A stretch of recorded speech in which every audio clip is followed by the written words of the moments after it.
ஆதியனும் பரம்பொருள் மெய் எழுச்சி பெற்று அணு என்ற உயிராகி அணுக்கள் கூடி மோதி இணைந்து இயங்குகின்ற நிலைமைக்கேற்ப மூலகங்கள் பலவாகி அவை இணைந்து பேதித்த அண்டகோடிகளாய் மற்றும் பிறப்பு இறப்பு இடை உணர்தல் இயக்கமாகி நீதி நெறி உணர்மாந்தராகி வாழும் நிலை உணர்ந்தது அண்டாற்றி இன்பம் காண்போம். அண்டமதில் உருவெடுத்து அறிவை பெற்று அவ்வறிவு ஒன்று முதல் ஆறதாகி கொண்ட மேலாம் இவ்வுருவில் குறிப்பில்லாமல் கோடானு கோடி எண்ணி அனுபவித்து கண்டபலன் என்னை அறிய நினைந்தேன். அப்போ கருத்துணர்த்தி கனல் மூட்டி கருவாம் ஞான குண்டலினி எனும் என்மை உணர்வெழுப்பி குறித்து என்னை அறிவித்த குருவே. அன்பே, என்னுளிருந்து என்னை இயக்கியும் ஊக்கியும் தன்னுள் விளைகின்ற தன்னருளை என்னும் பாய்ச்சி பவும்போக்கி பக்குவத்தை கூட்டுவிக்கும் ஒச்சலில்லான் தாழ்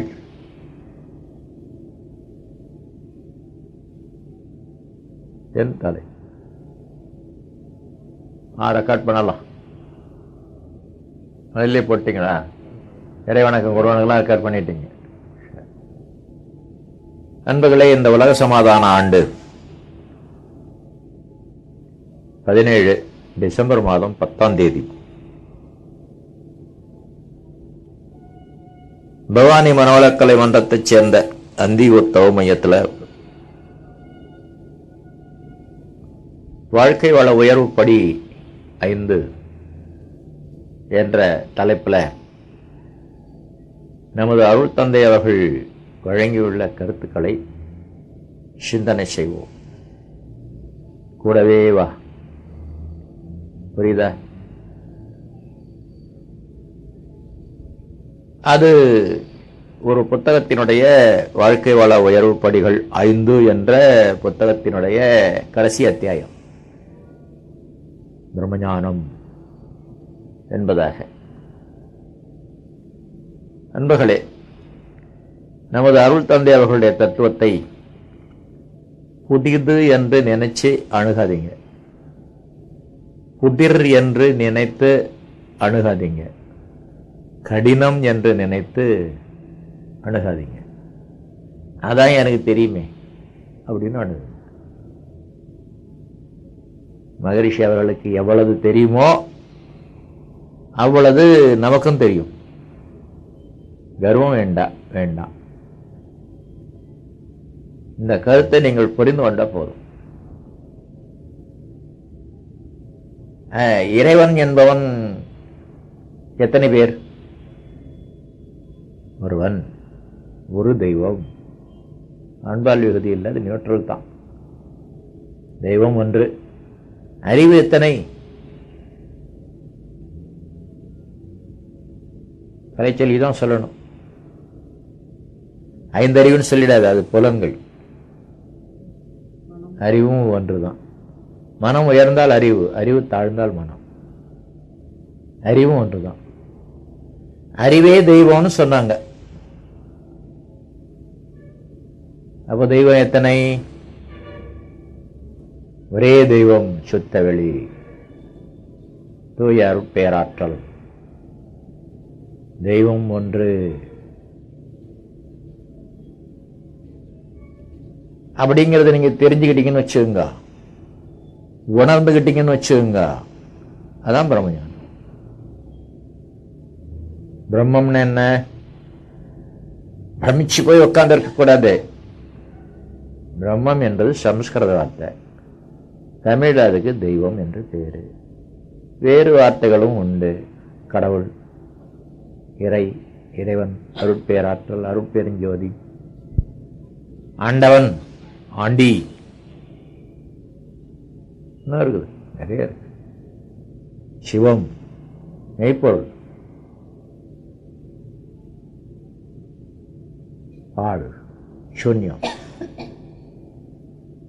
இதெல்லாம் இறைவனுக்கு, இறைநிலைக்கு உள்ள பல்வேறு பெயர்கள். பேரு பல இருக்கிறதுனால பொருள் பலவாக இருக்கணும் அவசியம் இல்லை. நகை, ஆவரணம், பூஷணம். அவர் சொல்லு. அணி, அணிந்து கொள்வதனால் அணி. ஜுவல் இங்கிலீஷில் வந்து, இங்கிலீஷ் தமிழில் வந்து போச்சு. ஜுவல்லரி, ஜுவல்லரி மார்ட். அத்தனையும் அத்தனை பொருளா? ஒரே பொருள். சூரியன், ஆதவன், கதிரவன், பகலவன், ரவி, பாஸ்கரன்,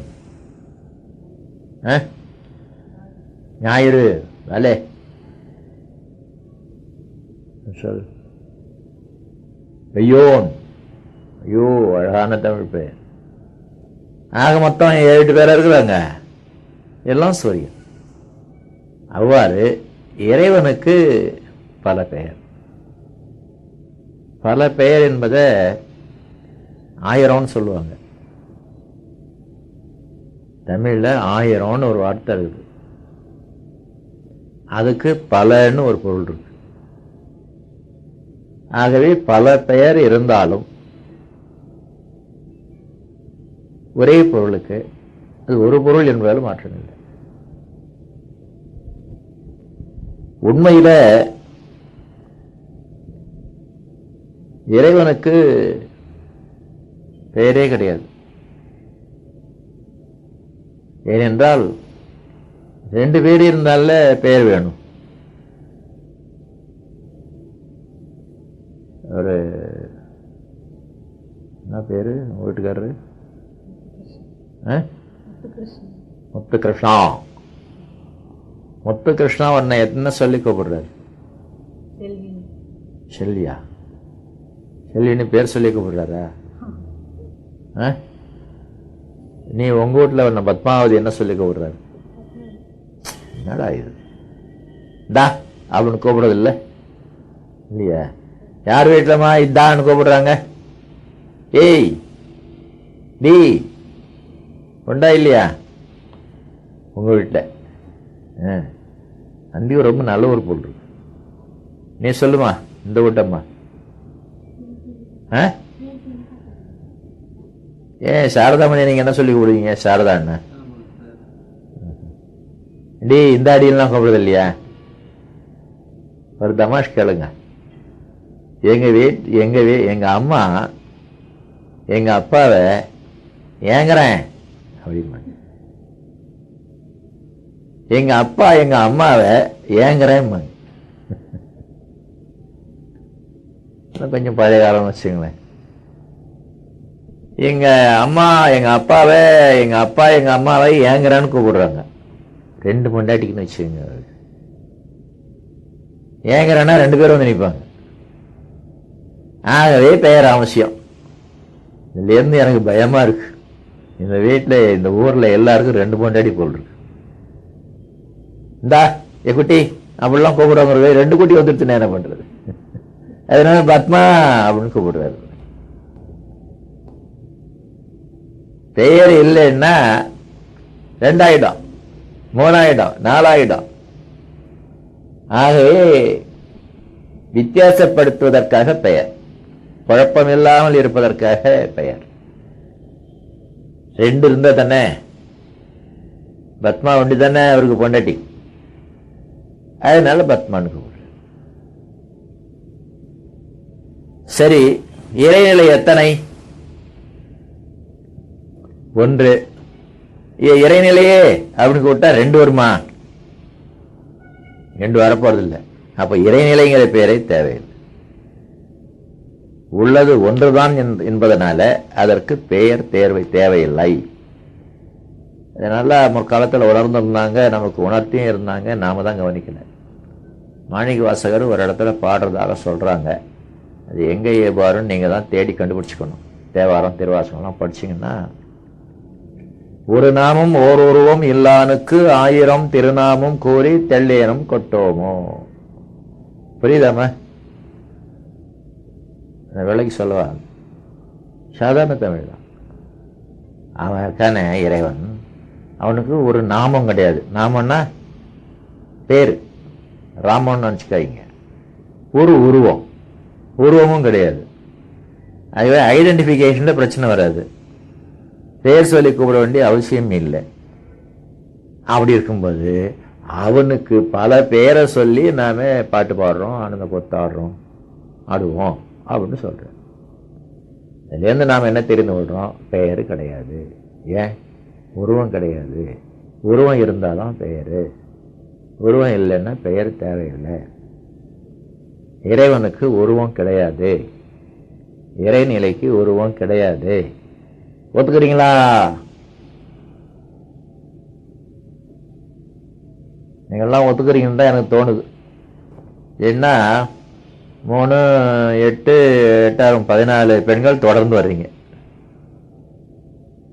சரிதானே? மற்றவங்களாம் இரவுலார வருவாங்க. 16 பெண்கள் வராங்க. என்ன பெண்கள்னு அழுத்தி சொல்றீங்க அப்படின்னா, இந்த உருவ வழிபாட்டை பிடிச்சு வச்சிருக்கிறவங்க பெண்கள் தான். சடங்கு பண்டிகை என்பதில் ஒரு ஈடுபாடு, இன்னும் புரியாத ஒரு சுவாரஸ்யம் இருப்பதனால அவர்கள் உருவ வழிபாட்டை பெண்கள் தான் பிடிச்சு வச்சிருக்கிறாங்க. நான் வரும்போதெல்லாம் ஏதாவது ஒரு சாக்கு வச்சுக்கிட்டு அந்த உருவ வழிபாட்டை ஒரு சாடிட்டு போயிடுவேன். கரெக்டா? அந்த ஆள் போனா உருவ வழிபாட்டை திட்டுவாரு, நம்ம போவானா அப்படின்னு இந்த பெண்கள் நிக்கிறது இல்லை. சரிதானம்மா? ரெகுலரா வரையில நீங்க நினைச்சு பாருங்க. எப்பொருள் யார் யார் வாய் கேட்பினும் மெய்ப்பொருள் காண்பது உங்களுடைய அறிவு. நான் முதல்ல இந்த பாயிண்ட் எடுத்தோம். ஆளாளுக்கு ஒரு அறிவு கிடையாது, ஒரே அறிவு, ஒரே தெய்வம், ஒரே அறிவு, அறிவே தெய்வம். சில பேர் பயன்படுத்துறாங்க, சில பேர் மூடி வச்சிடறாங்க. காசு பணத்தை வச்சு சில பேர் பயன்படுத்துறாங்க பாருங்க. என்ன எல்லா விதமான பாத்திரம், பண்டம், ஏசி, மிக்சி எல்லாம் வச்சு பயன்படுத்துறாங்க. அதற்கு மேலேயும் பணம் வந்து என்ன பண்றாங்க? தான தர்மங்கள் பண்ணிடுறாங்க. சில பேர் என்ன செய்வாங்க? பண்ண மாட்டாங்க தான தர்மம். சரி, தானாலும் நிறைய செலவு பண்ணி சோசா வாழறனா அதுவும் இல்லை, கஞ்சன்னு பேர். கஞ்சன் பணக்காரனா ஏழையா சொல்லுங்க? பெரிய ஐக்கியூ கேள்வி இது. பணக்காரன் பணக்காரன்னா அவன் எப்படி கஞ்சனா இருப்பான்? செலவு பண்ணாதனாலேயே பணக்காரன். பணம் என்பது எதற்கு வருகிறது? செலவு பண்ணுவதற்கு. பணம் வந்து ஆறிட மேடு மடுகு போல் செல்வம் வாங்க. ஒரு நேரம் இருக்கும், ஒரு நேரம் போகும், ஒரு நேரம் இருக்கும், ஒரு நேரம் வரும் என்பதுதான். அப்படிப்பட்ட செல்வத்தை பயன்படுத்தாமல் வைத்திருப்பவன் எப்படி கஞ்சனோ, அதே மாதிரி அறிவை இருக்கிறது, எல்லோருக்கும் இருக்கிறது, ஒரே அறிவு இருக்கிறது. பயன்படுத்தாமல் இருப்பவன் பேர் என்ன?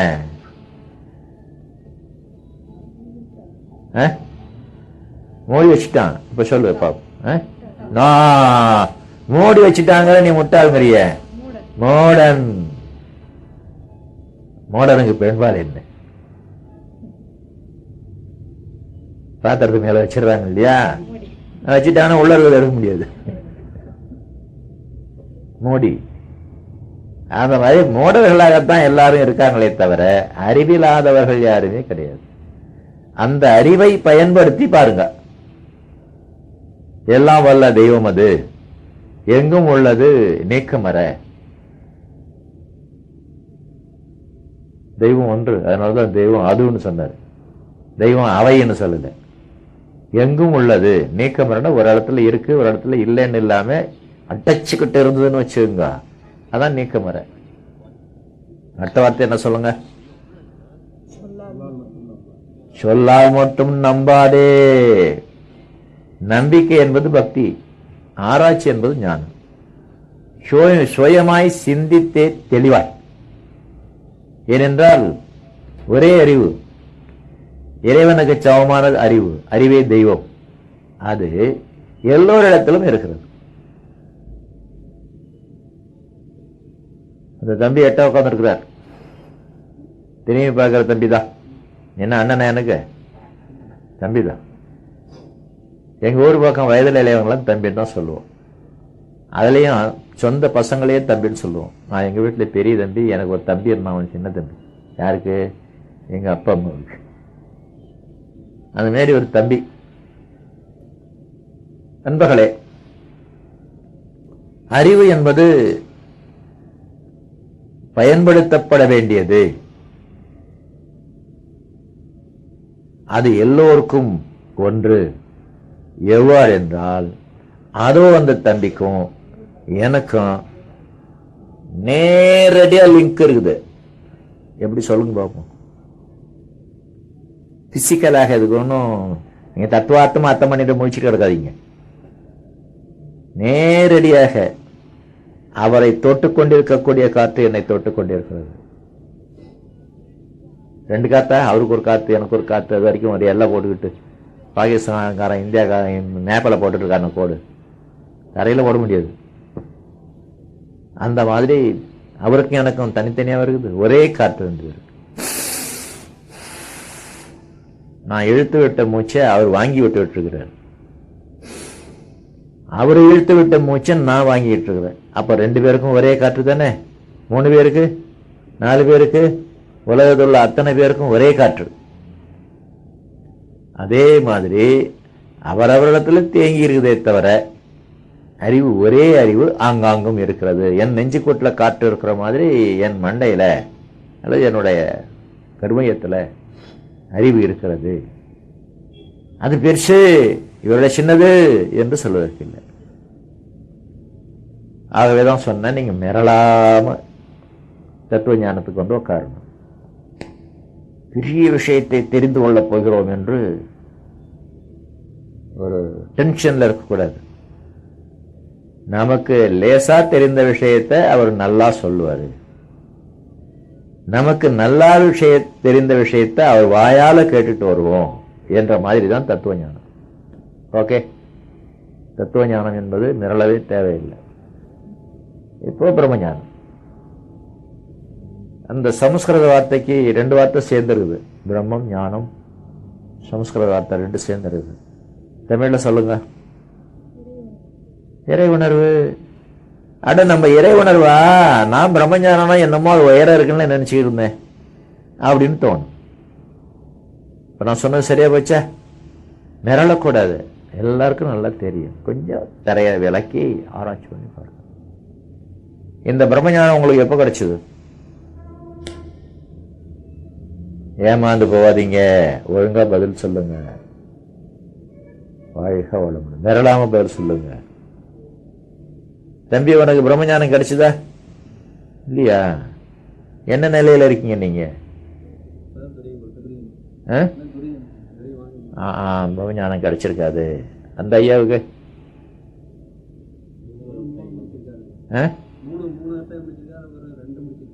2 முடிச்சிருக்கிறாரா? இவர் ரொம்ப பொருத்தமானவர். உங்களுக்கு பிரம்மஞானம் எப்ப கிடைச்சது? நீங்க தான் சொல்லுங்களேன்.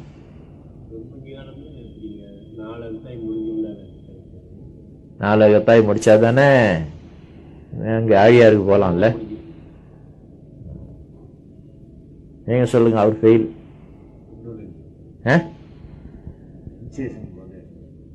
நீங்களும் ஃபெயில். துரியாயுதம் வாங்கின அன்னைக்கு பிரம்மஞானம் கிடைச்சு போச்சு. இறை உணர்வு சுத்த வெளியில் கொண்டு விட்டாங்க இல்லையா? மறுபடியும் போய் வந்தீங்களே, அதான் பிரம்மஞானம். இறைவனை பற்றிய அறிவு. அறிந்து கொண்டீங்களா இறைவனை? இருட்டா இருந்தத எல்லையே காணும். தேடி தேடி பார்த்தீங்க, ஒண்ணுமே கிடைக்கலையே. போறீங்க போறீங்க போறீங்க, எது மேலேயும் முடிக்க முடியல. ஆகவே கண்ணை மூடிட்டு போகலாம். கண்ணை மூடிக்கொண்டு போகக்கூடியதான் இது ஒண்ணுதான். வேற எங்க கண்ணை மூடிட்டு போனாலும் சகாரா பாலைவனத்துல போனா கூட சப்பாத்தி வழி முடிச்சு குத்திடும். இங்க கண்ணை மூடிட்டு போகலாம். போகலாம் போகலாம் போகலாம் போகலாம். ஒன்னைங்க இருந்தல்ல, அதுவே ஒண்ணுமில்லாது. ஆகவே துரியாதீதம் வாங்கின தேதி தான் பிரம்மஞானம் பெற்ற தேதி. அப்போ ஆழியாரில் என்னமோ அது உறுதி பண்ணி கொள்ளக்கூடிய தேதி.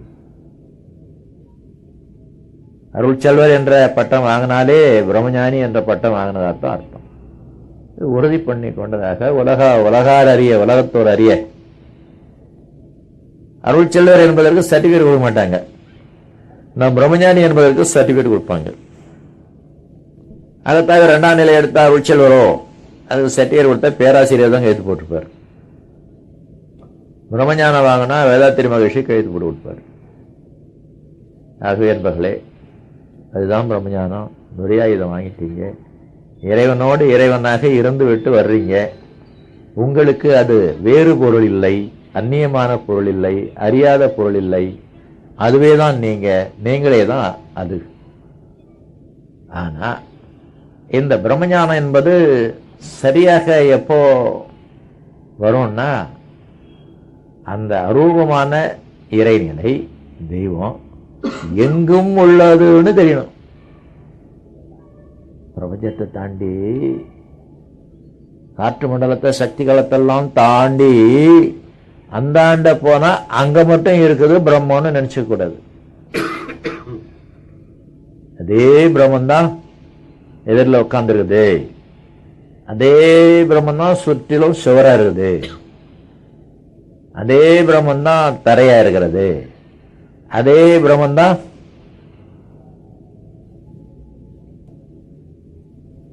கூரையா இருக்குது. பிரம்மத்தை தேடுறோமா? அதே பிரம்மம் தான் வாட்டர் பாட்டிலா இருக்குது, அதே பிரம்மம் தான் வாட்டராக இருக்கிறது.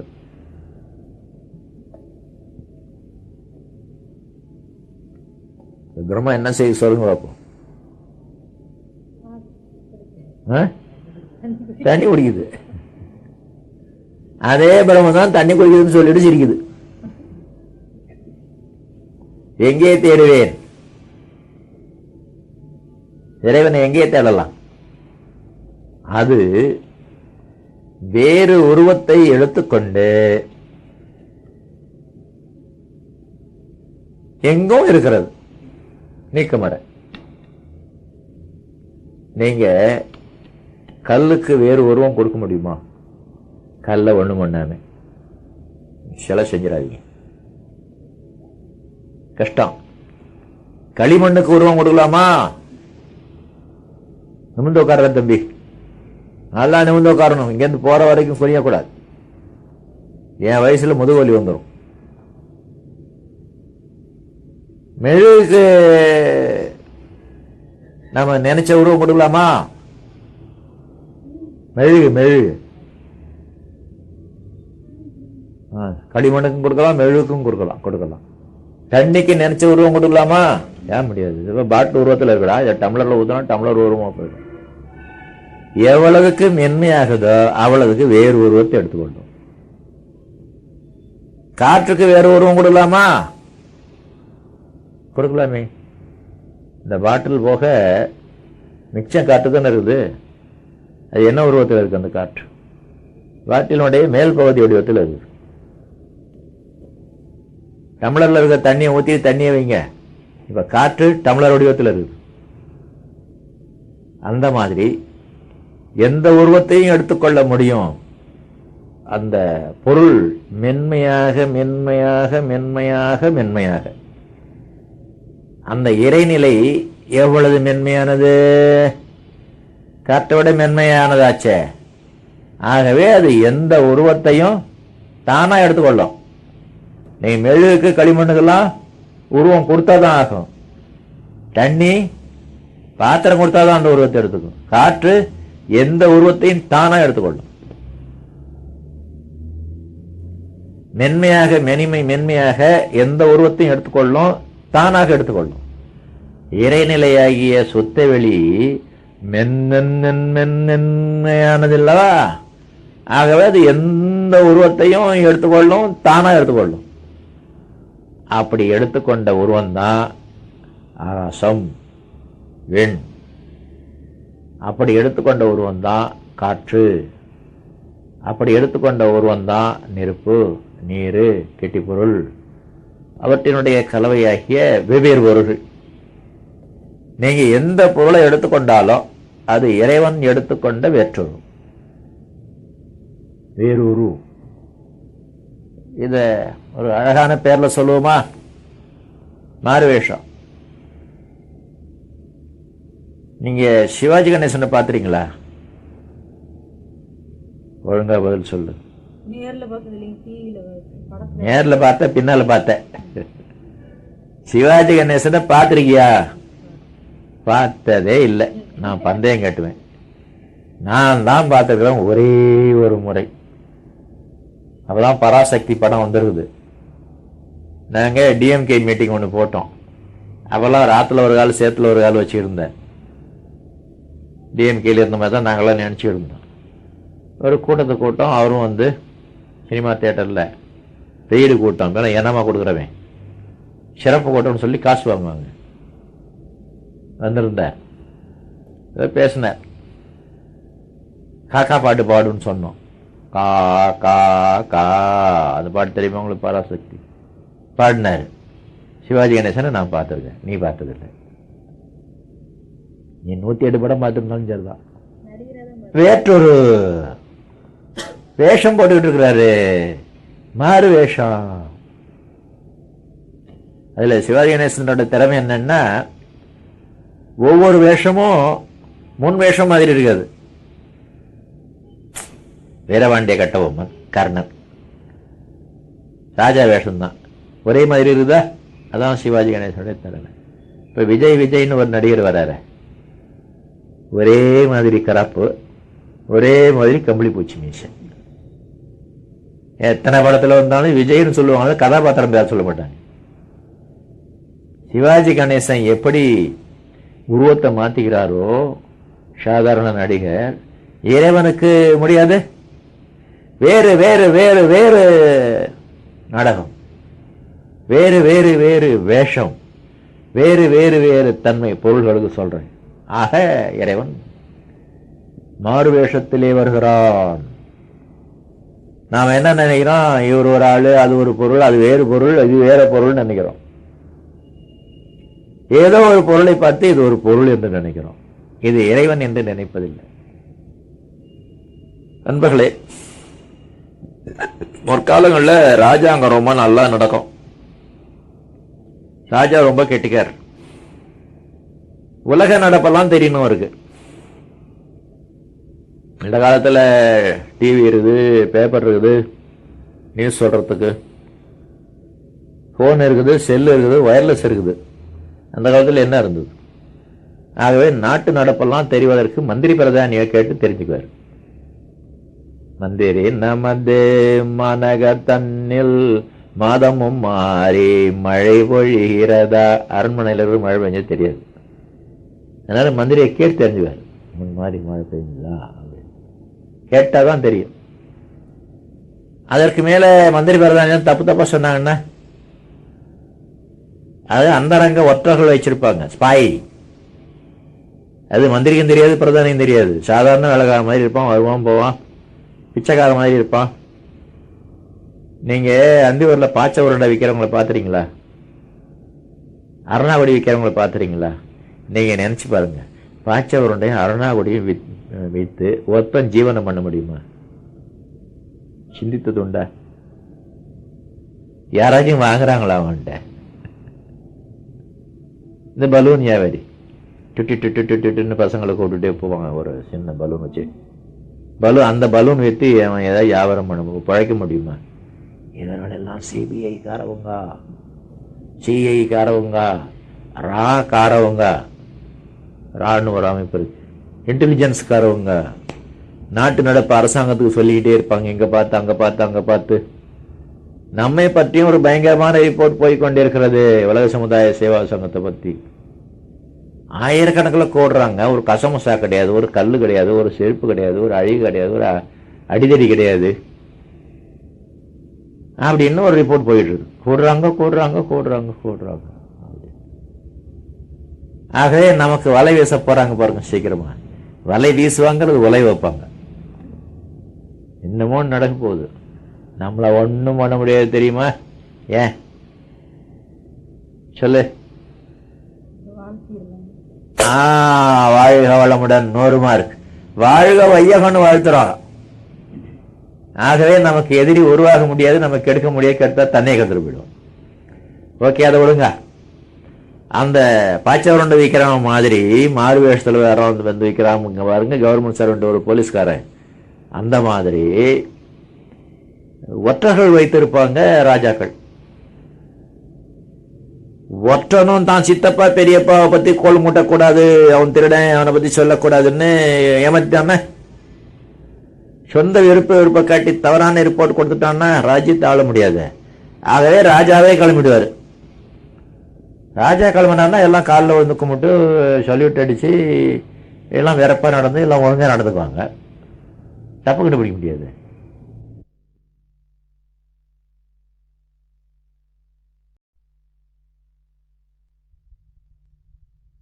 தப்பு கண்டுபிடிக்க முடியாது.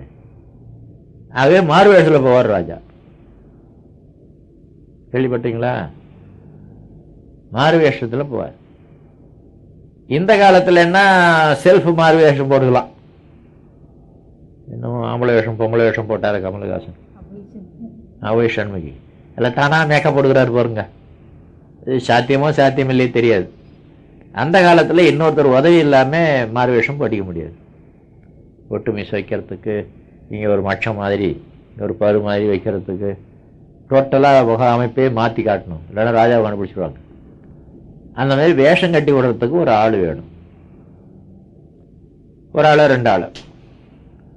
அந்த அதுக்கப்புறம் ராஜா சுரங்கப்பாதை வழியாக வெளியே போயிடுவார்.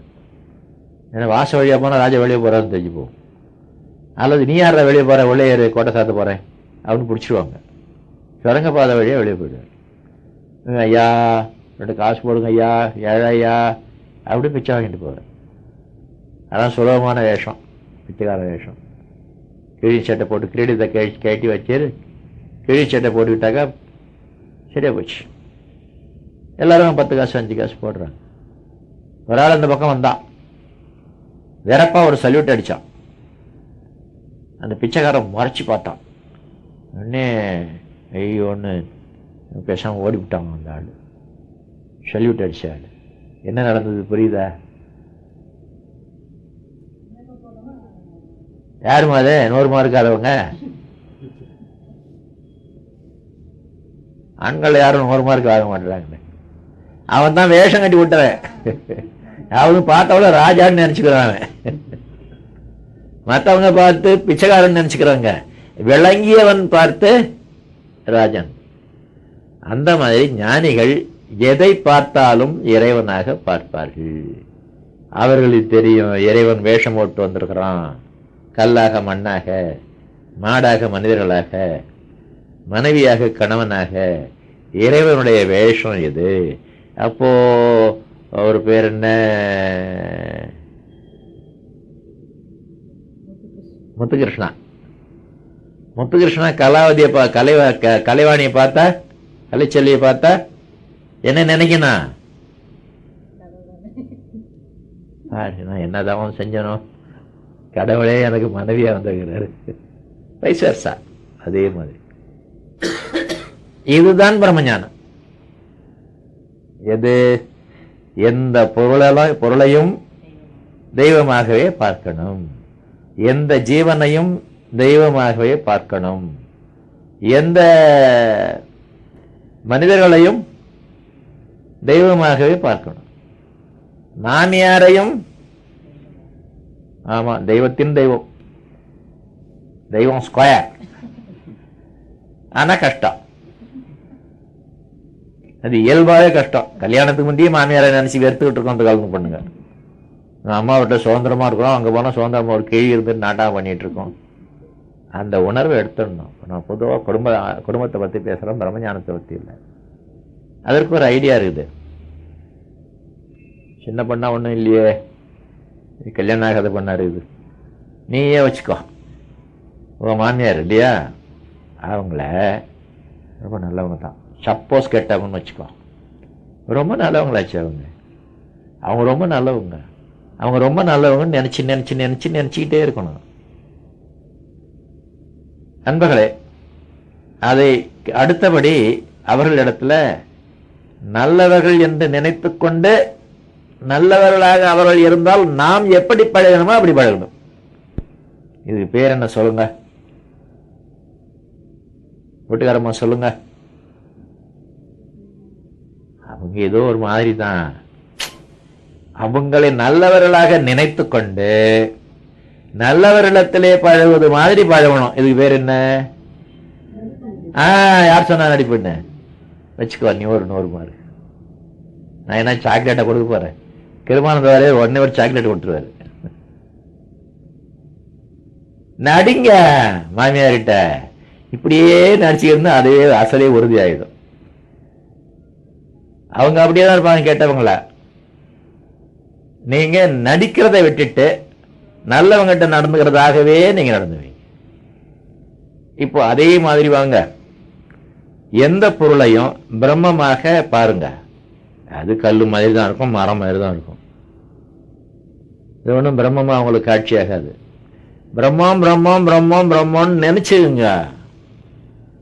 நீங்க நினைக்க நினைக்க நினைக்க அது பிரம்மம்.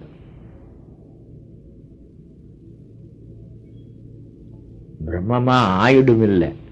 அது நீங்க நினைக்கிறதுக்கு முந்தையே பிரம்மமாக இருந்து கொண்டு இருப்பது தெரிய வரும். தெய்வமாக இது எந்த பொருளையும் நாம கண்டுபிடிச்சிடலாம். ரொம்ப சுலபம். வாட்ச் இறைவன் அணு ஆகி பஞ்சபூதமாகி அதில் கெட்டு பொருளாகி இந்த பர்டிகுலர் மெட்டல் ஆகி இந்த ஷேப் எடுத்துக்கொண்டு என் கையை சொட்டி கொண்டிருக்கிறது. 4 தடவை 5 தடவை நினச்சி பார்த்தீங்கன்னா மனசுக்கு வந்துடும். ஆனால் இந்த காலத்து மனிதர்களை நீங்க பிரம்மமா நினைக்க முடியுமா? இந்த கடிகாரத்துக்கு நமக்கு எந்த விதமான கெடுதலும் செஞ்சு பழக்கம் இல்லை. ஆகவே நீங்க பிரம்மமா நினைப்பீங்க. கடிகாரத்துக்கு நமக்கு உதவியே மணி காட்டிக்கிட்டு இருக்குது. அதனால நீங்க சந்தோஷமா பிரம்மமா நினைச்சுவீங்க. நீங்க உங்க நெய்பர் பக்கத்து வீட்டுக்காரர் இருக்கானே, அவனை நீங்க பிரம்மமா நினைக்க முடியுமா? நீங்க தெருவில் எழுந்திரிச்சு கிளம்பி போகும்போது காரிதபுரம் இருந்தாள். என்னை இன்சல்ட் பண்ணணுங்கிறதுக்காக காரிதபுரம் பாரு. சரி, அவன்கிட்ட சண்டை போனா மூக்க உடைச்சிடுவான், தொலைஞ்சு போறான். இப்படிதான் நீங்க போயிட்டு இருக்கீங்க. காரிதபுரம்னா வேற ஒன்றும் புறம் பேசுறானோ, கெடுதல் பண்றானோ, கைமாத்து வாங்கி கொடுக்க மாட்டேங்கிறானோ, அல்லது கைமாத்து கொடுத்துட்டு திருப்பி கேட்கிறானோ, ஏதோ ஒரு வெறுப்பை எல்லோரும் மேலேயும் வச்சிருக்கிறோம். காரணமாக அந்த வெறுப்புக்கு உரியவர்களாகத்தான் ஒவ்வொருவரும் இருக்கிறாங்க. இவங்களை போய் பிரம்மமா பார்க்க முடியுமா? என்னங்க நீங்க நடைமுறைக்கு சாத்தியம் இல்லாத சொல்றீங்க அப்படின்னு சொல்றீங்க. நண்பர்களே, நான் ஒண்ணு ஒன்னா சொல்லிட்டு வரேன். பிரம்மமா பிரம்மம் இல்லையான்னு சொல்லிட்டு வாங்க. கதவு பிரம்மமா, தாழ்பாள் பிரம்மமா, பள்ளி பிரம்மமா, பிரம்மம் தானே. ஈ பிரம்மமா, குஷு பிரம்மமா, பூனை பிரம்மமா, எலி பிரம்மமா, பட்டாம்பூச்சி பிரம்மமா, மூட்டை பூச்சி பிரம்மமா. மனசார சொல்லுங்க. பதில பிரம்மன் தலையாடு ரொம்ப சுலபம். உணர்ந்து சொல்லணும். அந்த கருத்தோட எப்படி இறைவன் மேல மதிப்பும் அன்பும் வச்சிருப்போமோ அதே மாதிரி எல்லாத்தையும் பிரம்மமாக நினைக்க முடியுமா? மூட்டை பூச்சியை போய் கொசு போய் பிரம்மமா நினைக்க முடியுமா? நம்ம வைக்கிறது இல்லைன்னு ஒருத்தன் இருக்கிறான். ஒருத்தன் ரொம்ப ஜாக்கிரதையா நம்ம வாழ்ந்து கொண்டு இருக்கிறோம். அவனை போய் பிரம்மமா நினைக்க முடியுமா? நினைக்கணும். அதான் பிரம்மஞானம். நண்பர்களே, இதை ரொம்ப பேர் சொல்லியிருக்கிறாங்க. வேதாத்திரி மகரிஷி எல்லோரையும் வாழ்த்து சொல்றாரு, பகைவனையும் வாழ்த்து சொல்றாரு. தெரியுமா? வாழ்க பகைவர்கள் வளமுடன் திருந்தி. திருந்தி என்ற ஒரு போனஸ் கொடுத்தவங்களுக்கு குசிறு அவங்கள வாழ்த்துறேன். எல்லாருக்கும் வெறும் வாழ்த்து, அவங்க மட்டும் ஸ்பெஷல் சம்திங். திருந்தி வாழ்க வளமுடன். இதே மாதிரி இதற்கு முன்னால வேறு யாராவது சொல்லி இருக்கிறாங்களா? யாருமா சொல்லியிருக்கிறாங்கம்மா? மகரிஷி ரொம்ப உயர்ந்தவர் தான். அதனால அவர் தான் முதல் சொன்னார் சொல்லக்கூடாது. பகவத்கீதையில இருந்தாமா? பகவத்கீதையில இல்லாதே இல்லை. வெளிப்பட சொன்னவங்க யார்? இயேசுவா? என்னவா சொன்னார் இயேசு? அது ஓகே. இதே மாதிரி பகைவனுக்கு நன்மை செய்ய சொல்லி என்ன சொன்னாரு?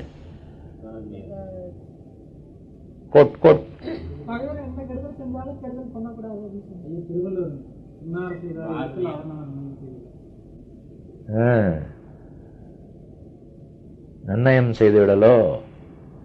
இன்னொரு படி மேல போங்க. வேலையே 100 மார்க். ஏன் உனக்கு 100 மார்க்? சரியான விடை சொன்னதுக்கோ இல்லையோ, அவர் சொன்னது கூட சரியான விடை தான். ஏன் மனசுல இருந்தது நீ சொல்லிட்ட. அருள்தல். நீ என்ன சொன்னீங்க தம்பி? நன்னயம். இவர் அருள்தல் என்று சொல்றார். தெய்வமாக இருந்தால்தான் இருந்து கொண்டு நன்மை செய்வதுதான் அருள்தல். ஏனென்றால் அருள் என்றால் கொடு என்ற அர்த்தம், அருள் என்றால் தெய்வம்னு அர்த்தம். ஆகவே என்ன சொன்னார் பாரதியாரு? பகைவனுக்கு அருள்வாய்.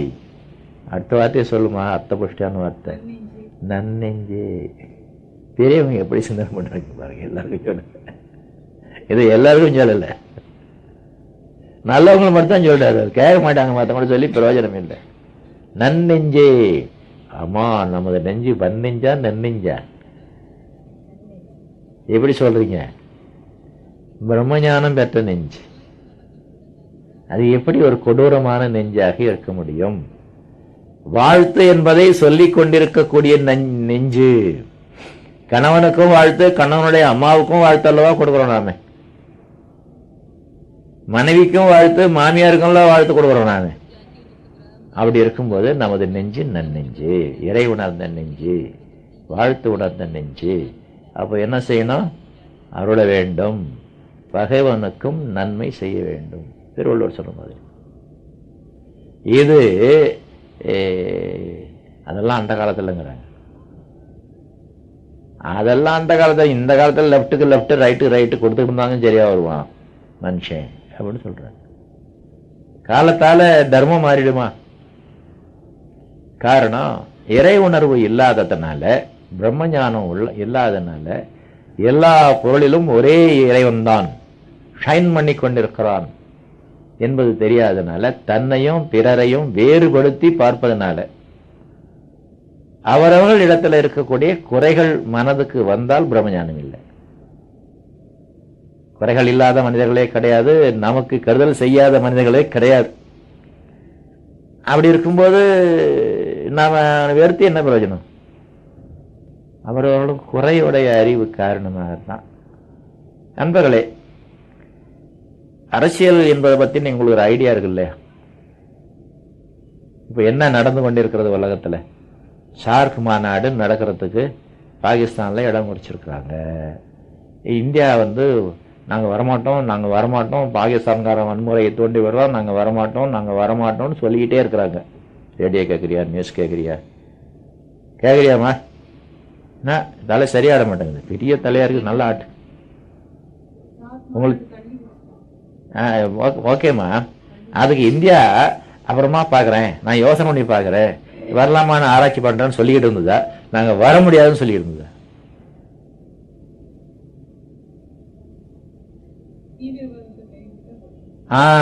அப்போ தீவிரவாதத்தை அவன் கைவிடல, வர முடியாது.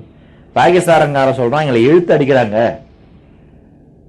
அதனால நாங்க வேற வழி இல்லாம திடீர்னு அரேஞ்ச் பண்ண முடியாது, இழுத்து அடிக்கிறாங்க எங்களைங்கிறான்.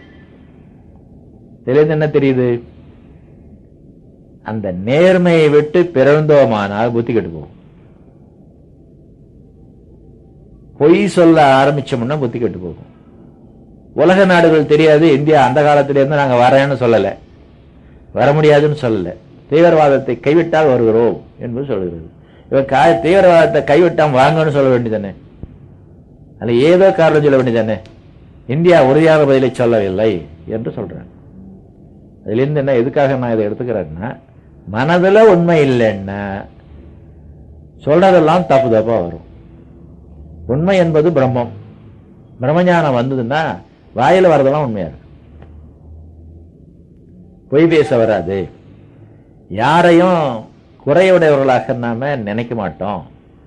அந்த குறையுடையவர்களாக தோன்றுவது புறத்தோற்றத்துக்கு, அவர்களுக்குள்ளேயும் இறைவன் இருக்கிறான். ஆனால் புறத்தோற்றத்துக்கு அவர்கள் கெட்டவர்களாக தெரிகிறார்களே, காரணம் முதல் சாப்டர் என்ன? எந்த ஒழுக்க பண்பு இல்லை, வாழ்க்கை வேள உயர்வு படைகள் 5, கருமைய தூய்மை. இதுக்கு முன், not the first but the previous. கருமைய தூய்மை. கருமைய தூய்மை இல்லாததனால அவன் தான் பிரம்மம் என்பது தெரியாதனால பலவிதமாக நடந்து கொள்கிறான். ஓகே, வந்துட்டீங்கல்ல? உங்களுக்கு தான் தெரியும் இல்லையா, நீங்க தான் பிரம்மம் இல்லை, நீங்க எப்படி நடந்துக்கணும்? அவன் தப்பு தப்பா பேசுறான், தப்பு தப்பா நடக்கிறான்னா இறைவன் அந்த மாதிரி நடக்கக்கூடாது. இறைவன் தானே அங்க இருக்கிறான். ஆனா தான் தெய்வம் என்பது தெரியாதனால, கருமையத்துல களங்கம் இருக்கிறதுனால அவன் பலவிதமாக நடந்து கொள்கிறான், கெட்டவனாக நடந்து கொள்கிறான் என்று தெரியுது எனக்குன்னா, நான் என்ன நிலையில இருக்கிறேன்? நான் பிரம்மம் என்ற நிலையில இருக்கிறேன். நான் அவரிடத்துல எவ்விதமாக நடந்து கொள்ள வேண்டும்? ஒரு பாயிண்டை நீங்க எடுத்துக்கொள்ளணும். பரிதாபத்தோடு நடந்து கொள்ள வேண்டும். ஐயோ பாவம், இவனுக்கு தான் பிரம்மம் என்பது தெரியல. ஏசுநாதர் என்ன சொன்னார்? கசையால் அடிக்கிறாங்க, முள்முடி சுமத்துறாங்க. ஏ இறைவா, இவர்கள் என்ன செய்கிறார்கள் என்பது இவர்களுக்கு தெரியவில்லை. என்ன செய்கிறார்கள்? எனக்கு துன்பம் விளைவிக்கிறார்கள் என்பது அவர்களுக்கு தெரியவில்லை. எனக்கு துன்பம் விளைவிப்பதன் மூலமாக தங்களுக்கே துன்பம் விளையும் என்பது தெரியவில்லை. தெரியாமல் செய்கிறார்கள். ஏ இறைவா, இவர்களை மன்னித்து விடு. நமக்கு தெரியுதில்ல, நாம பிரம்மம், தெரிந்த பிரம்மம், அதுவும் பிரம்மம், தெரியாத பிரம்மம். தெரிந்த பிரம்மம் மாதிரி தெரியாத பிரம்மம் நடந்துக்குமா? ஐயோ பாவம், இன்னும் தெரியல, நாளாகும். அதுல இன்னொரு பாவம் என்ன தெரியுமா? அது வரைக்கும் இது பட போகுது பாரு இந்த பிரம்மம், கஷ்டம். ஐயோ பாவம். நல்லா விளங்கி போச்சுங்களா உங்களுக்கு? சரி, இப்ப வாட் அபவுட் யூ? துன்பம் வருகிறதா வாழ்க்கையில? வருகிறதே. யாருக்கு துன்பம்? பிரம்மத்துக்கு துன்பம். பிரம்மம் துன்புறலாமா? ஆனா இந்த கிண்ணத்துல தேங்கின விற்பாடு தண்ணியில தூசி விழுந்து போச்சு, தள்ளி விழுந்து போச்சு. அந்த மாதிரி பிரம்மம் கொட்டை கொட்டையா இருக்கிற மாதிரி நானாக இருக்கக்கூடிய நிலையில சில களங்கங்கள் வந்து விட்டன. நான் தான் காரணம், தப்பு செஞ்சு களங்கத்தை ஏற்படுத்திக்கிட்டு இருக்கிறேன். இந்த நானாகிய பிரம்மத்தினிடத்துல அந்த களங்கங்கள் இருக்கிற வரைக்கும் துன்பம் வந்து கொண்டுதான் இருக்கும். இதே பிறவி பிரம்மஞானம் தான். அதனால அந்த துன்பத்தை துன்பமாக நினைக்க கூடாது. Can you? ஒரு பேர் என்ன, ராமகிருஷ்ணர் ரமணருக்கெல்லாம் புற்றுநோய் வந்துதான், ஆப்ரேஷன் பண்ணாங்களாம், அனஸ்தீசியா கொடுக்க வேணான்னு சொல்லிட்டாங்களாம். துன்பம் என்னாச்சு? மருந்து ஏத்தினாங்களே, என்ன பயமா இருந்தது? பஞ்சு வச்சு தொடச்சாங்களே, அது கூட வலிச்சது இல்லையா? அதோ குத்துறவுடனே என்ன வலி வலிச்சது? மருந்து ஏறும்போது என்ன வலி வலிச்சது? சிரஞ்ச உருவும் போது என்ன வலி வலிச்சது? சில பேர் இப்படி காட்டிக்கிட்டே இருப்பாங்களே, பார்த்து இருக்கீங்களா? என் கடைக்குட்டி பையன் அந்த மாதிரி காட்டிட்டு இருப்போம். கால்ட்டா வச்சு அம்மா வச்சு போட வராங்க இல்லையா? என்னுடைய நம்பர்ல 3வது பேத்தி, பெங்களூர்காரி, கீழே வந்து மண்டை உடஞ்சி போச்சு. அழைச்சிட்டு போய் அந்த கிளிப் என்னமோ சொல்றாங்களே, கிளிப் தானே, இழுத்து வச்சு தப்பாங்களே, சுவிட்சர் தையல் போடுறாங்களாம். அவ பாட்டு காட்டுறாங்களாம்.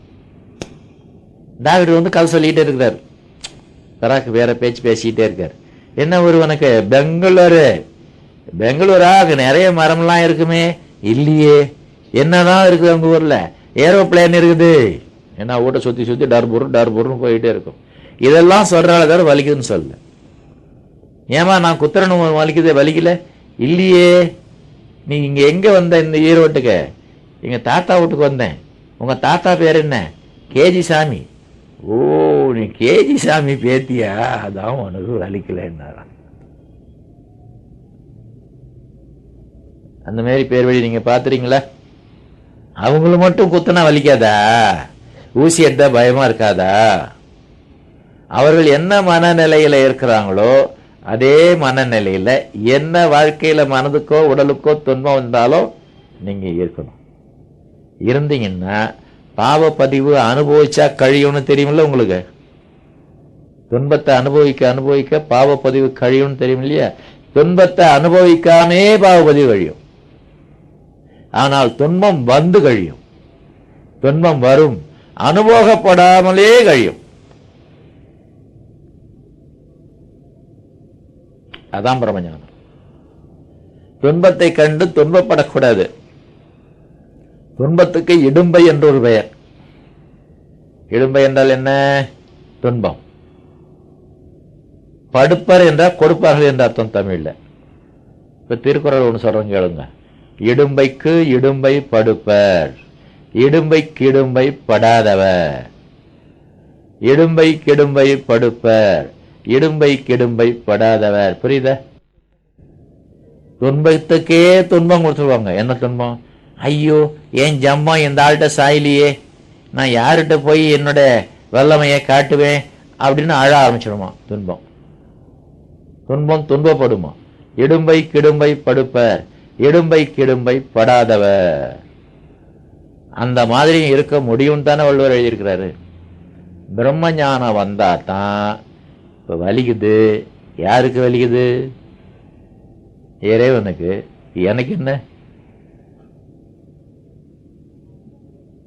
நண்பர்களே, மனிதனையும் தெய்வத்தையும் வேறுபடுத்தி பார்க்கணும். வேறுபடுத்தி பார்த்தாக்கா அந்த மனித நிலையில பிரம்மம் வந்து இருக்குதே தவிர அந்த துன்பம் எல்லாம் மனிதனுக்கு, பிரம்மத்துக்கு இல்லை. வேறுபடுத்தி பார்க்கணும். துன்பம் எல்லாம் மனிதனுக்கு, பிரம்மத்துக்கு இல்லை. இந்த அளவுக்கு உயர்ந்து விட்டால்தான் அது பிரம்மஞானம். அப்போ அந்த நிலைக்கு நீங்க வந்துட்டீங்கன்னு வச்சுக்கோங்க, ஏதோ முன்னோர்கள் செய்த வினை வித்தில் உண்டு என்ற முறையில் நமக்கு துன்பங்கள் வரத்தான் செய்யும். ஞானம் பெற்றுவிட்டாலும் பழைய கணக்கு இருக்கத்தான் செய்யுது, துன்பம் வரும். நாமும் இந்த பிறவி எடுத்த ஏற்பாடு ஞானம் பெறுவதற்கு முன்னால சில துன்பங்களை யாருக்கோ எவருக்கோ அழைத்து பதிவுகள் பெற்றுட்டோம். ஞானம் பெற்ற பிறகும் கூட யாருக்காவது துன்பம் கொடுத்துட்டு தான் இருக்கிறோம். ஏன்னா நமது நடத்தை எல்லாவற்றையும் அவர்கள் ஒப்புக்கொள்றதுக்கு இல்லையே. நாம ஞானம் பெற்ற நிலையில ஒரு விதமா நடக்கிறோம், அது அவங்களுக்கு தெரிய மாட்டேங்குது. நாம தப்பா நடக்கிறோம்னா அவங்க நினைக்கிறாங்க. நான் மீன் திங்கிறத விட்டுட்டேன், எங்க மாமியார் கடந்து துடிப்பாங்க. இப்போ அவங்களுக்கு துன்பமா இருக்குது. எது துன்பமா இருக்குது? நான் ஞானியா மாறிட்டது அவங்களுக்கு துன்பமா இருக்குது. துன்பால பாதிக்கும். ஆகவே இந்த மாதிரி நமக்கு பிறர் மனதையோ உடலையோ வருத்துவதனால துன்பம் வரும்னா ஞானம் பெற்ற பிறகும் வரும். ஆனா எல்லா துன்பமும் வந்து அப்படி நிக்கணும், நம்மகிட்ட வரக்கூடாது. அப்ப துன்பம் வர வர துன்ப கணக்கு தீர்ந்து கொண்டிருக்கிறது. துன்பம் உணரப்படவில்லை என்பதால் நமக்கு அதுல சம்பந்தம் இல்லை. வெறும் பிரம்மஞானம் பிரம்மஞானம்னு சொல்லி துரியாயுதம் வாங்குறதோ, இல்லை நான் யார் தத்துவம் கேட்கறதோ, மகிழ்ச்சியாரில் கையில் சர்டிஃபிகேட் வாங்கிறதோ பிரம்மஞானமாக ஆகாது. வாழ்க்கையில் இந்த மாதிரி பிறர் கஷ்டப்படும் பொழுது ஐயோ பாவம்னு நினைக்கணும். இது எல்லாருக்கும் வரும். பிறர் கஷ்டப்படுத்தும் போது ஐயோ பாவம்னு நினைக்கணும். ஏசுனார் சொன்னார் பாருங்க, என்ன செய்கிறோம் என்று தெரியாமல் செய்கிறார். தான் கஷ்டப்படும் போது கஷ்டப்படாமல் இருக்கணும். பிரம்மஞானம். அந்த நிலைக்கு நாம் எல்லாம் உயர்வோம் என்று கூறி நிறைவு செய்யலாம். வாழ்க வளமுடன்.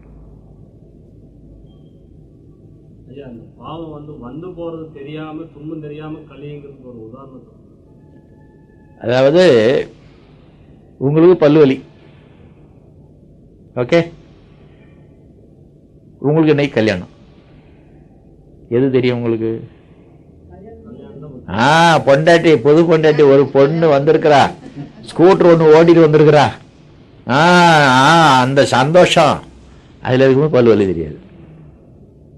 வேற ஒண்ணு மேல மனசை வச்சிட்டோம்னா பெருசு மேல மனசை வச்சிட்டோம் சிறுசு தெரியாது. அவ்வாறு நீங்க இறைவன் மேல மனசை வச்சிட்டோம்னா இந்த ஷாக் அப்சார்பர் மாதிரி இந்த ஸ்பிரிங் வச்சிருக்கிறவங்க மோட்டார் சைக்கிள்ல போட்டு கொலுக்கலையா, ரோடு கொலுக்குது, ஆனா முதுகு வலிக்கலையே. எல்லாத்தையும் ஷாக் அப்சர்வர் வாங்கிக்குது. ஷேக்கெல்லாம் ஷாக் அப்சர்வரா ஏதோ ஒன்று வாங்கிக்குது, நமக்கு பிரச்சனை இல்லை. அந்த மாதிரி இறைவன் கொடுத்துருங்க, இந்தாப்பா நீ எடுத்துக்கோ, நான் இறைவன், அதான் உனக்கு தெரியுமே, எனக்கு துன்பம் வருது, நான் நீ அனுபவிச்சுக்கோ. அதே மாதிரி மகிழ்ச்சி இன்னொரு கருத்து சொல்லுவாங்க, பிரச்சனைகள் வந்ததென்றால் அதை உண்டு இல்லைன்னு பார்க்க வேண்டியதுதான். அறிவால உடலால பிரச்சனைகளை கண்டுபிடித்து கவலைப்படாமல் இருக்க வேண்டும். ஆனால் பிரச்சனையை கவலை தரும், பிரச்சனையை தீர்க்க வேண்டும். அப்பதான் கவலை மேற்கொண்டு நமக்கு வராது. தீர்க்க முடியாத கவலைன்னா ஒன்று தெரிஞ்சுக்கணும், ஓஹோ இறைவனே இப்ப கவலை ரூபத்துல வந்திருக்கிறான், பிரச்சனை ரூபத்துல இறைவனே வந்திருக்கிறான், அவன்கிட்ட மோதி நாம ஜெயிக்க முடியுமா? அதனால சரணாகதி பக்தி மார்க்கம். எந்த இறைவன் இன்றைக்கு பிரச்சனையாக வந்திருக்கிறானோ அவனே இந்த பிரச்சனையை தீர்த்துக்கிட்டோம், எனக்கு என்ன என்று விட்டுடுங்க. வேற வழி இல்லாம அவன் தீர்த்துதான் ஆகணும். அவன் தள்ளே போட்டாச்சு, அவனே வந்து அந்த பிரச்சனையை தீர்ப்பான். நிறைய உதாரணம் இருக்குது, அதுக்கெல்லாம் சொல்லவா? அடுத்த கிளாஸ் பார்ப்போம். குழுவுறது பஸ்ல ஏறணும், போகணும், வீட்டுக்கு போகணும். இன்னைக்கு ஒரு முக்கியமான கதை நடந்து போச்சு. கொஞ்ச நேரம் தம்பி டேப் ரெக்கார்டரை ஆஃப் பண்ணாதீங்க. இப்போ எடுத்த பாயிண்ட்டுக்கு ஒரு உதாரணம், ஃப்ரெஷ் ஓவன் ஃப்ரெஷ். நண்பர்களே, கிளம்புனேன், 4:30 பஸ்ஸில் ஏறி 5:30 மணிக்கெல்லாம் வந்துருங்கன்னு சொன்னாங்க. நான் 4:30 பஸ்ஸை பிடிக்கிறது போதா வீட்டு வேலையெல்லாம் பார்த்துட்டு, அன்பளி வேலையெல்லாம் பார்த்துட்டு, அதை இதை பார்த்துட்டு, மருந்து மாத்திரைலாம் எடுத்துக்கிட்டு கரெக்டாக கிளம்புனேன். எங்கள் வீட்டு வாசலில் சாக்கடையை ரிப்பேர் பண்ணுறாங்க. சுத்தமாக எல்லாத்தையும் எடுத்து போட்டாச்சு. பூச்சி வேலை நடந்துகிட்டு இருக்குது. இது மரப்பாலம் கரப்பாலம் போடுவாங்களா, அதெல்லாம் நான் போடலை. என்னையே தாண்டி குதிச்சு போக சொன்னாங்க. என்னால் அவ்வளோ தாண்ட முடியாதுன்னு சொல்லி அடுத்த வீட்டு உள்ள நுழைஞ்சு அடுத்த வீட்டு வழியாக வெளியே வந்துட்டேன். வண்டி அதுக்கு அடுத்த வீட்டில் நுழையாது. அது இப்போ என்ன பண்ணுறது? ஷார்ப்பாக இருக்க டைம், மணி 4:30 பஸ்ஸை பிடிக்கணும். உடனே அன்பளி ஆஃபீஸ் ஃபோன் பண்ணேன், இந்த மாதிரி வசமாக மாட்டிக்கிட்டேன், வீட்டு வாசல் நிற்கிறேன், ஒரு வண்டி அனுப்புங்க. ஆனால் இறைவன் உள்ளே இருக்கிறான் பாரு, அங்கே வண்டி இல்லை. அந்த செய்தியை நீ தெரிஞ்சுக்கிறதுக்கு நான் வேறு நம்பர்லேருந்து ஃபோன் பண்ணுறேன். எங்கள் வீட்டு மாடியில் உள்ள ஃபோனு, வாசலில் ஆஃபீஸ் ஒன்று, ஆஃபீஸ் நம்பரையும் கொடுத்துட்டேன். அடுத்த நிமிஷம் திருப்பி கால் வருது. நாங்கள் தேடி பார்த்தோம், ஏன் அன்பளி ஆஃபீஸில் ஒரு வண்டியும் இல்லை. நான் நம்பர் கொடுக்கலன்னு என்ன ஆகுறது? கடவுளை நம்பினோர் கைவிடப்படார். என் உள்ளத்துல வந்து எதுக்கும் நீ இருக்கிற நம்பர் ஃபோன் பண்ணுப்பா, தர்க்கம் தகரா இருக்க, உன் வீட்டை கூப்பிடுவாங்க, உன் வீட்டில் இருந்துக்கிட்டு நினச்சிக்கிட்டு அப்படின்னு சொன்னான். வண்டி இல்லைன்னு ஃபோன் பண்ணி என்ன பண்ணுறது? ஒன்று சவிதாவுக்கு வரணும், 15 நிமிஷம் ஆகும். அல்லது பார்க்குக்கு போகணும், அதுவும் 15 நிமிஷம் ஆகும். அல்லது ஃபயர் சர்வீஸ் போகணும். 3 நடுவில் நான் இருக்கிறேன். சரி, இன்னும் பழனியப்பா காம்ப்ளெக்ஸ் வந்தேன். நிறைய புள்ள பிடிக்கிறதுக்கு தான் ஆட்டோ வருது. ஸ்கூல் வாசல் கேட்டு பார்த்தா நான் புள்ள பிடிக்க போகிறேங்கன்னு போயிட்டேன். ஒவ்வொரு ஆட்டோ வந்து நின்றுக்கிறான், அந்த கிளாஸ் இன்னும் விடலை. ஒவ்வொரு ஆட்டோவாக கேட்டுக்கிட்டு இருக்கிறேன். ஒரு ஆட்டோ வந்து நிறுத்திட்டு அந்த பக்கம் போயிட்டார். என்னடா புள்ள பிடிக்கவும் காணும், பிள்ளை ஒன்று வந்து ஏற காணுமே அப்படின்னு அவரை கேட்டு, நீ ஆட்டோ வரீங்களா அப்படின்னு கேட்டு, எங்கே போகணுன்னார். பஸ் ஸ்டாண்டுன்னு. வரேன்னார். நீ நம்பவும் முடியல. ஸ்கூல் வாசலில் ஒரு ஆட்டோ நான் வரேன் வெளியே சவாரிக்குன்னா, அப்புறமா அவர் அந்த பின்னால் சாயிற சாய்மானத்தை தைக்க கொடுத்துருந்தாராம், அதை வாங்க வந்தாராம். சாய்மானம் எல்லாம் வருது. அது என் கண் பார்க்கவே கொண்டாந்து போட்டுக்கிட்டார். போட்டுக்கிட்டு எவ்வளவுன்னு கேட்குறேன், 20 ரூபாங்கிறாரு. மறுபடியும் நம்ப முடியல. ஏன்னா ஜிஹெச்சுக்கே 30 ரூபா கேட்குறாங்க. எங்கள் வீட்டில் இருந்து பஸ் ஸ்டாண்டு 20 ரூபா கேட்குறாருன்னா, இறங்கும்போது 20 ரூபா கொடுத்து மேலே 5 ரூபா கொடுத்துட்டு வந்தேன். அது அவருக்கு நம்ப முடியல. இப்ப இதெல்லாம் எப்படி நடக்குது பாருங்க. எதனால தெரியுமா? அந்தி ஒரு போகணும், என் வேலை இல்லை, இறைவன் வேலை. அவன் அழைச்சிட்டு போனா போறான், இல்லைன்னா விட்டுட்டு போறான். வீட்டில் செய்யறதுக்காக வேலை இல்லை, செஞ்சுட்டு கிடப்போம் அப்படின்னு மனதை ஃப்ரீ ஆக்கி விட்டதுன்னு இறைவன் கொண்டாந்து வண்டியை விட்டான். ஆட்டை கொண்டாந்து வச்சுட்டான். ஆகவே அந்த பிரம்மஞானம் என்பது துன்பத்தை கண்டு துன்பப்படக்கூடாது, துன்பத்தை கண்டு மிரளக்கூடாது, என்ன செய்யறதுன்னு திகைக்கக்கூடாது. திகைத்தின்னா இறைவன் திகைக்கிறதா அர்த்தம். இது இறைவனுக்கு நீங்க செய்யக்கூடிய அபவாதம். ஓகே, நன்றி சொல்லுங்க, டேப் பண்ணி பாட்டுங்க, நான் போகணும். அடுத்தடுத்து வர்ற வகுப்புகள்ல அந்த பாக்கி 4 படிகளையும் சேர்ந்த மாதிரி அப்படியா செஞ்சுட்டா போகுது.